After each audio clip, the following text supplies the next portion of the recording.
How do you make a quilt from fabric scraps? Imagine turning a pile of leftover fabric pieces into a cozy, colorful quilt that tells a story.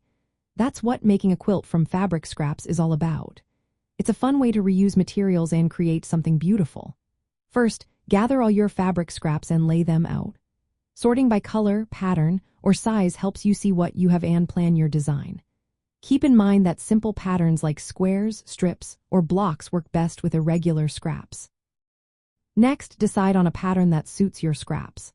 For beginners, a patchwork of squares or strips is easy and forgiving. Measure your scraps and cut them into uniform shapes, such as 2-inch squares or 4-inch strips. If your scraps are very small or uneven, sew smaller pieces together to make larger, manageable blocks. When sewing, place 2 fabric pieces right sides together and sew a 1/4-inch seam along the edge. Press the seams flat, either open or to one side to keep the quilt smooth. Continue sewing pieces together, building rows or columns until you have enough to form the quilt top. For a quicker process, try the quilt-as-you-go method. Sew strips directly onto a piece of batting, then trim and join the sections.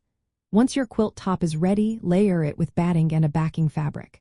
You can use cotton or flannel for the backing, depending on how soft or warm you want your quilt. Quilt through all 3 layers by hand or with a sewing machine. This keeps everything in place and adds a decorative touch.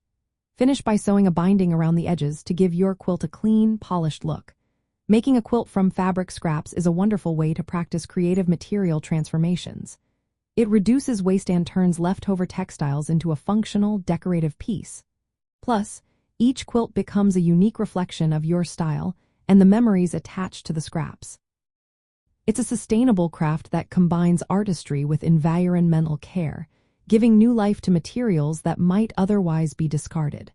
So, gather your scraps, choose your pattern, and start stitching your own one-of-a-kind quilt today.